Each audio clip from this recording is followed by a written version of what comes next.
ገናናውና ታላቁ ሊቅ ቅዱስ ያሬድ ስምንቱን ሳምንታት ለእያንዳንዳቸው ስያሜ ሰጥቶ ይህንን ሁለተኛው ሳምንት ቅዱስ እየተባለ ይጠራል። ምን እየተባለ ይጠራል? ቅዱስ ይባላል። ቅዱስ የሆነውን እግዚአብሔርን የምናመሰግንበት ሳምንት ነው። ለቅድስና ሕይወት የሚያበቃንን በጎ ምግባር፣ በጎ ሥራ፣ በጎ ትሩፋት በጾሙ መካከል እያከናወንን ነፍሳችንን ከርኩሰት ወደ ቅድስና የምንመልስበት ሳምንት ነው። የእግዚአብሔር ወዳጆች፣ ለዚህ ነው ይህንን መነሻ በማድረግ ሐዋርያው ቅዱስ ጳውሎስ ለተሰሎንቄ ክርስቲያኖች የጻፈውን መልእክት መነሻ በማድረግ በዚህ በአንደኛ ተሰሎንቄ ምዕራፍ 4 ቁጥር 7 ላይ እግዚአብሔርን ለቅድስና እንጂ ለርኩሰት አልጠራንም። ለቅድስና እንጂ ለምን አልጠራንም?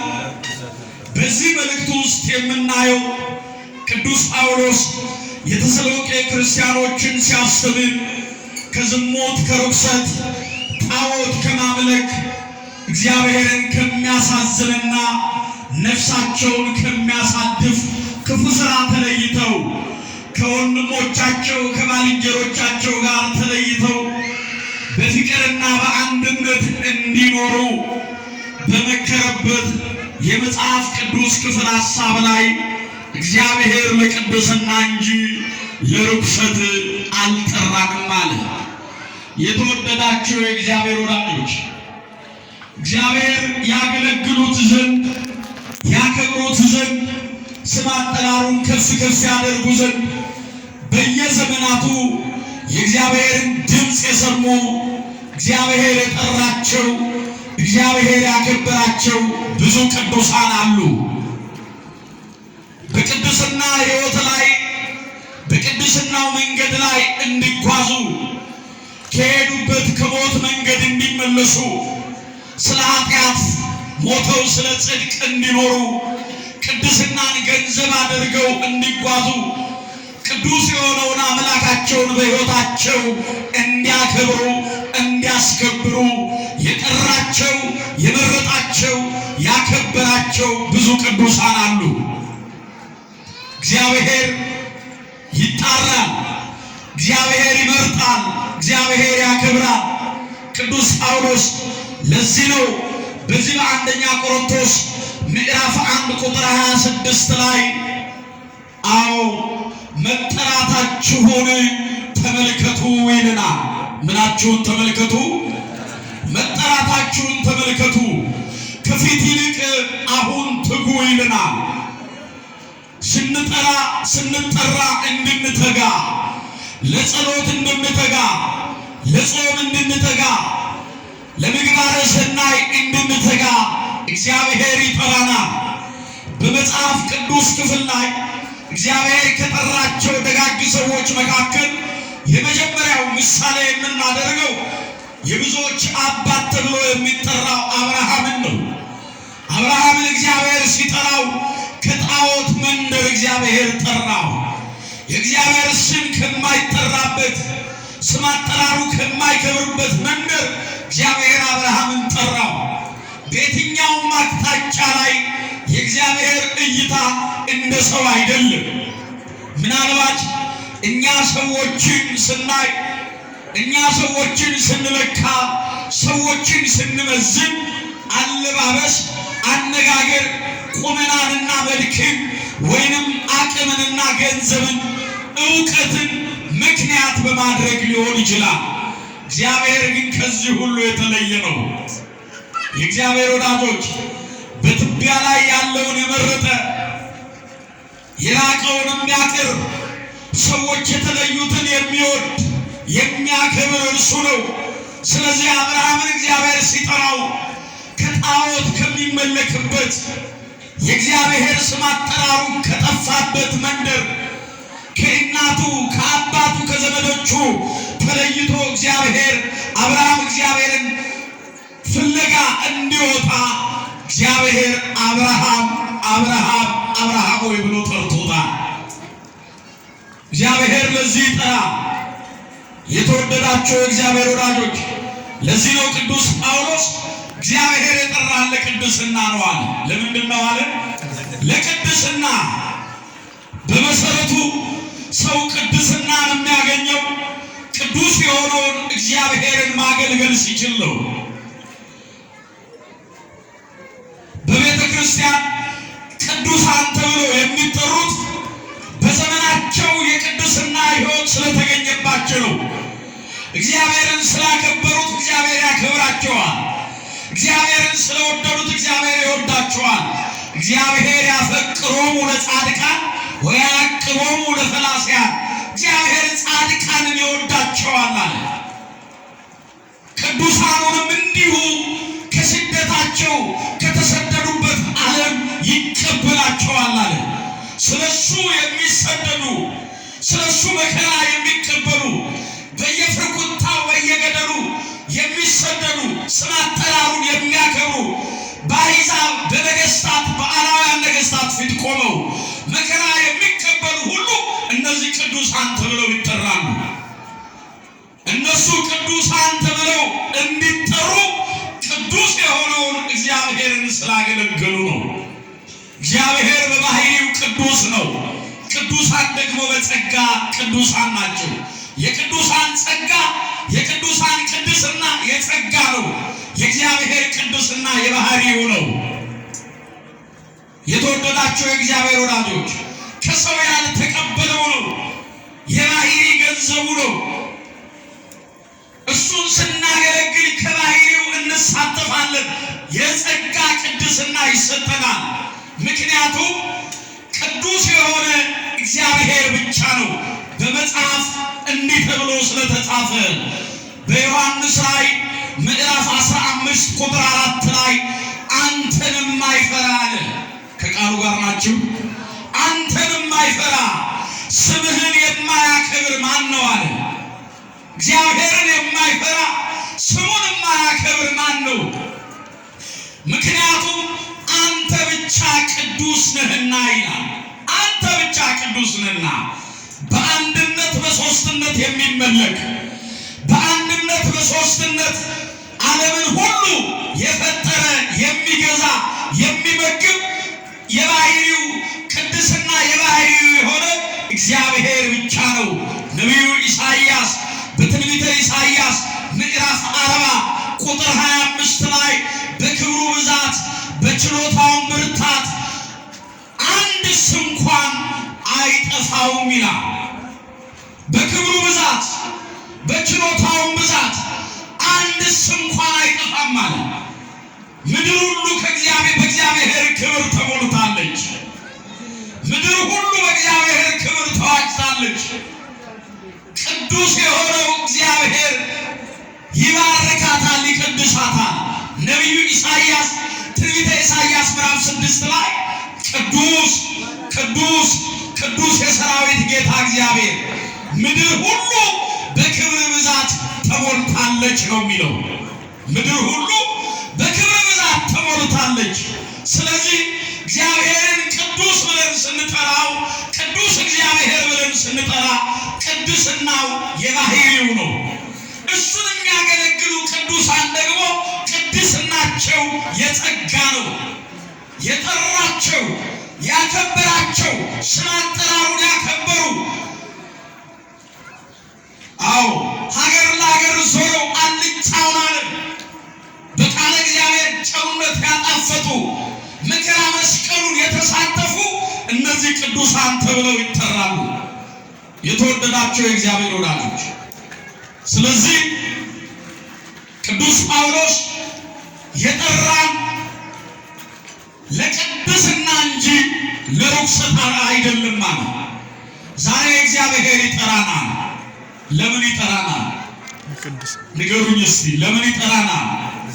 ለቅድስና፣ ለበረከት፣ እሱን እንድናገለግለው እግዚአብሔር ይጠራናል። መጀመሪያ እግዚአብሔር እኛን ሲጠራን የኃጢአታችንን ሸክም ሊያሳርፈን ነው። በዚህ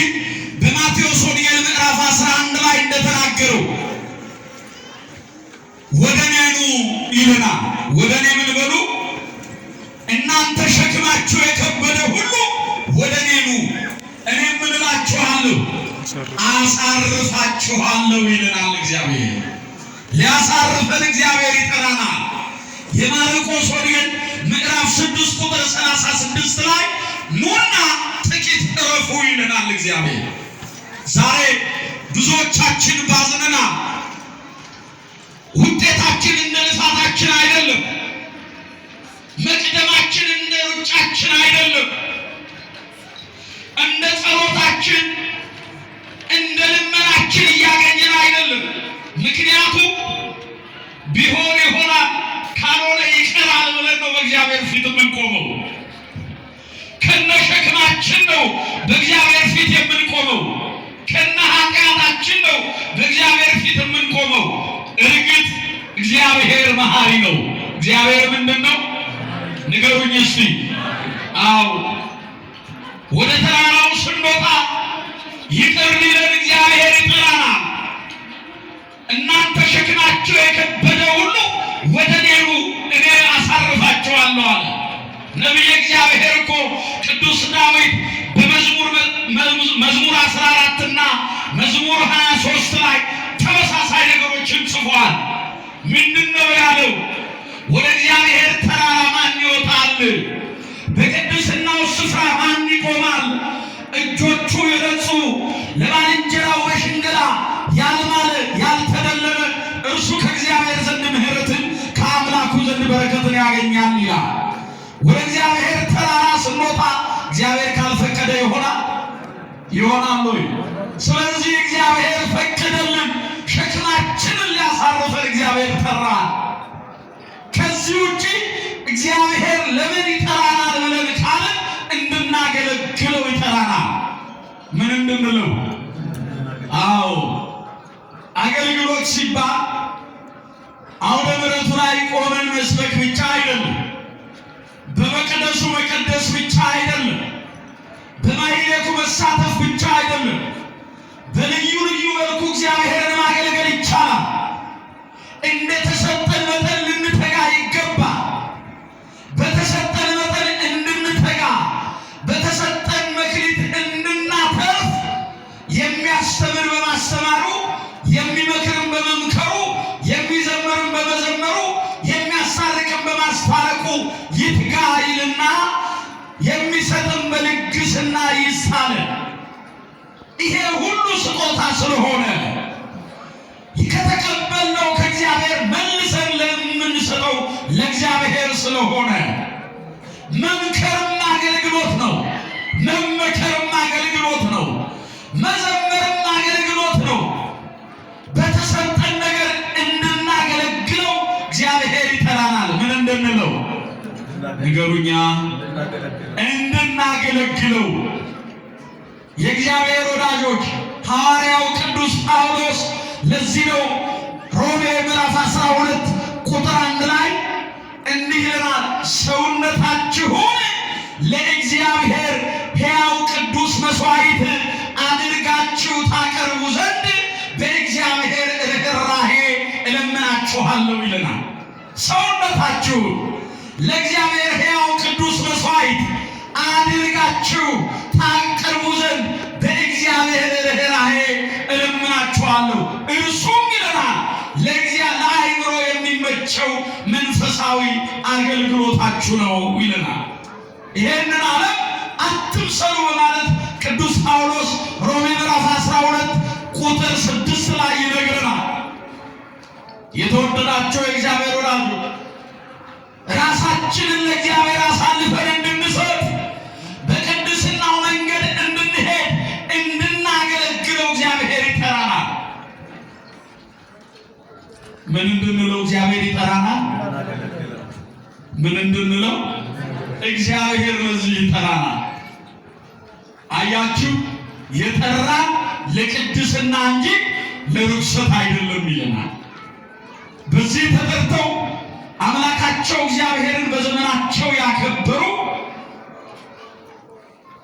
በዓለም አደባባይ ስም አጠራሩን ይዘው በአላውያን ነገሥታት ፊት ቆመው እሱ እሱን ያከበሩ ሁሉ ዘላለማዊውን በረከት ተቀብለዋል። ዘላለማዊውን በረከት አግኝተዋል። ለምን ይጠራናል ብለን ካልን እግዚአብሔር እሱን እንድናገለግለው ይጠራናል። ሌላው እግዚአብሔር ለምን ይጠራናል? ብዙ ጊዜ እኛ ሳይሆን የእግዚአብሔርን የጥሪ ድምፅ የምንሰማው እግዚአብሔር ሲጠራን አንሰማው። እኛ ስንጠራው ግን ለምን አልሰማንም እንላለን አይደል? አዎ፣ በልዩ አጋጣሚዎች እግዚአብሔር ጠርቶ ሊሆን ይችላል። ቆም ብለን ራሳችንን እንይ። ትናንትና ከኛ መካከል የነበሩ ዛሬ የሌሉ፣ እንደተኙ መንቃት ያቃታቸው፣ የዘጉትን በር ከፍተው መግባት የተሳናቸው ብዙዎች ተለይተውናል። እግዚአብሔር በምክንያት እኛን ጠርቶናል። ስለዚህ እኛ እግዚአብሔርን ስንጠራው እግዚአብሔር አልሰማንም እንላለን። በእውነት እኛ እግዚአብሔርን ሰምተነው ይሆን? እግዚአብሔር ሲጠራን አድምጠነው ይሆን?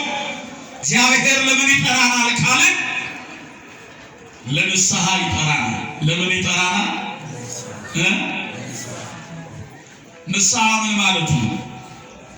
ብዙ ጊዜ ወንጌል ሲሰበክ መተን ስናስቀድስ፣ ታምር ማርያምን ስንሰማ፣ ቅዳሴ ጸበሉን ጠጥተን ስንመለስ ነፍሳችን ደስ ትሰኛለች። ነገር ግን ከነ ኃጢአታችን፣ ከነ ሸክማችን፣ ከነ በደላችን